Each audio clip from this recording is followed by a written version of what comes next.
So Nechama Shusterman on thejewishwoman.org, she says there is a way to set the soul free. And she starts out by saying that we have to remember that symptoms are just warning bells. They're not the actual issue. So sometimes we might not feel free because of our symptoms. She says that is basically we have to come into the body, soothe the body, remind it that it is safe now. And how do we do that? We have to say things that help to foster safety, like, I'm with you, I see you, I'll stay as long as it takes, you're safe with me now to talk with me. I will not judge you or suppress any of your feelings. Your feelings matter to me. You're worthy enough for me to stay here all day as long as it takes. Now, if you are like me, you may not feel so comfortable always saying that, only because, not uncomfortable, but just it may not be that accessible because maybe it wasn't modeled for you, or maybe no one ever really says that, but it's what we need to hear. It's what we need to hear more than anything else. And once our body feels safe and calms down, our heart is going to be willing to talk. We can sit in a calm, peaceful, quiet place and breathe and hold our hand warmly and tenderly on our heart and listen. And it may be that strong, painful memories emerge, triggers, they could surface, not to be fixed, but to be heard and validated. And that's when we can say, I hear you, I understand, I feel you, I'm sorry for your pain, I love you, you're safe now with me. And we get to say it as many times as we need to hear it. And I forgot to say, this video is the daily YouTube video, but I am honoring Reb Zusha of Annapolis, whose yahrzeit anniversary of his death. I love him. Okay. We might start to notice that old walls and coping mechanisms at this point are coming up to be noticed for healing, blockages to true empathy. For example, shame, blame, criticism, judgment, anger, resentment, fear, entitlement, worthlessness, coldness, jealousy, arrogance, perfectionism. Instead of suppressing, shaming, judging the uncomfortable things that arise, the solution is actually through love. So it's the healing. We acknowledge the walls. These are friends, protections, and safety from the very unsafe, painful world. I see you, judgment. Thank you for being here with me all this time, protecting my heart from pain, but I'm safe now and no longer need you. You can go now, is what we might say. Or, thank you, denial. Thank you for being here with me all this time, protecting my heart from pain, but I'm safe now. I don't need you. You can go now. We can ask Hashem to remove and release our old coping mechanisms that no longer serve us well. We offer them almost like we're in the Holy Temple, like they're completely burnt offerings. Karbanos is what we call it, sacrifices. And then as we start to have less walls, we start feeling the true deep ache we avoided all along. Like maybe my denial was covering up an ache for love. Whether it's heartache, deep loneliness, pain, the pain and cries of our collective soul power that's been exiled in us. Whether it's suppression, suffocation of our self-expression, a desperate longing to unite. I'm thinking for me, to unite. It may be terrifying, but we allow it. This is setting our soul free from exiled state. Every moment of allowing and feeling the ache undoes the chains around the soul's heart, and it gives it up. We give it up to God, because only God's comfort and love can heal this level of wound.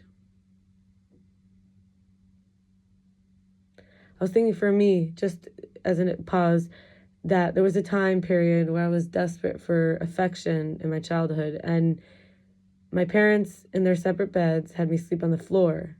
So there was a lack of my needs getting met. And then this desire, this ache, maybe the denial, like having, let's say, somebody around who can't meet my needs for affection, for example, having, because of the lack of shared values, commitment to the container where there could be affection, like a marriage. So the sense that my needs not getting met and that deep ache for that connection, that affection. So at this point, which I'm not doing with you here, but I do this, and I have, we hold our body like birthing through a transition. We might cry or yell or scream, sob, or pour out the heart with the full depth of its suppressed, powerful light. At this point, we can let the light in. Now that we let it out, all that energy, we set the soul free and to emanate.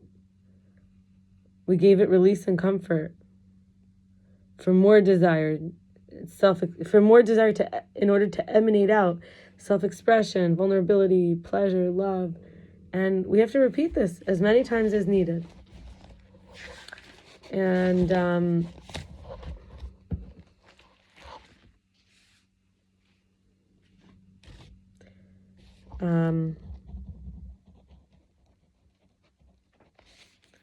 so there was a lady, her friend, this woman Esther Rubin, but her friend Batya.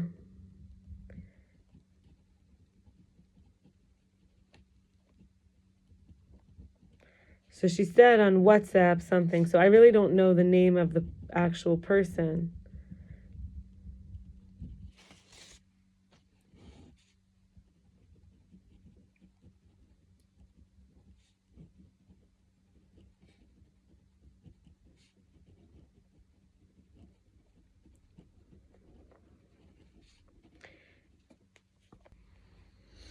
So sometimes we run from what's good for us. The Baal Shem Tov teaches that King David in the tehillim, the Psalms, 23:6,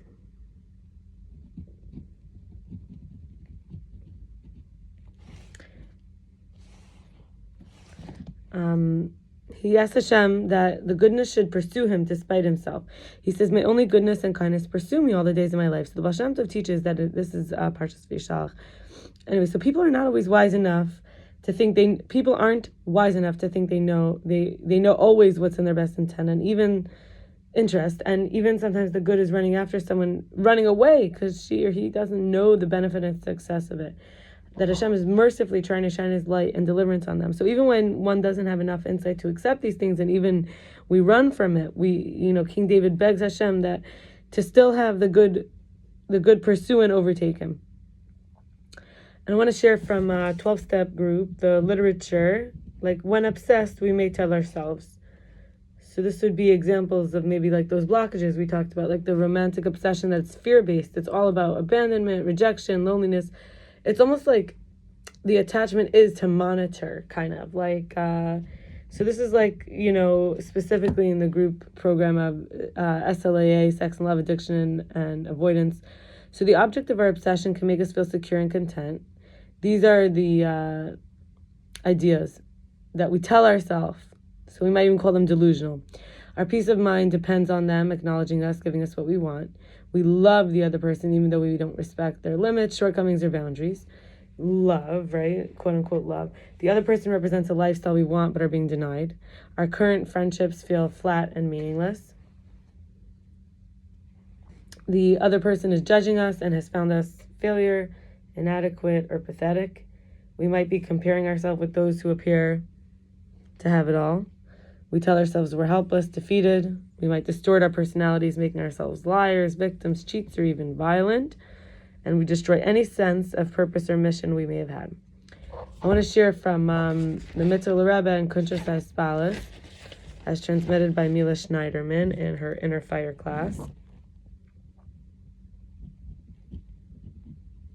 So this is teachings from the Mitteler Rebbe, the second Lubavitcher Rebbe. And the drawing down is from a level that is ayin, which is nothingness. So the divine light radiance, the nullity of ayin, this nothingness, because it's included and nullified within the very essence. And even the light radiance,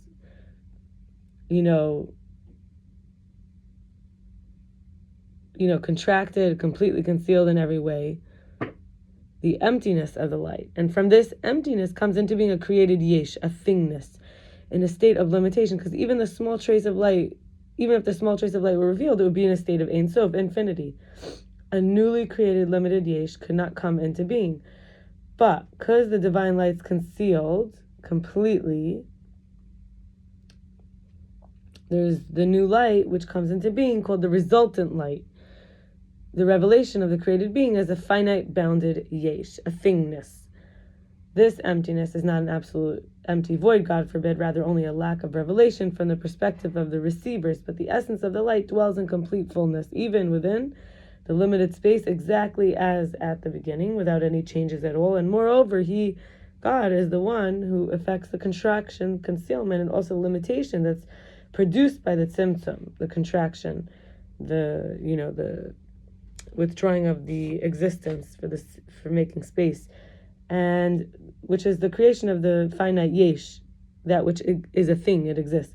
For like ayin is not existenceness, like not thing, but it's not really a void we just talked about.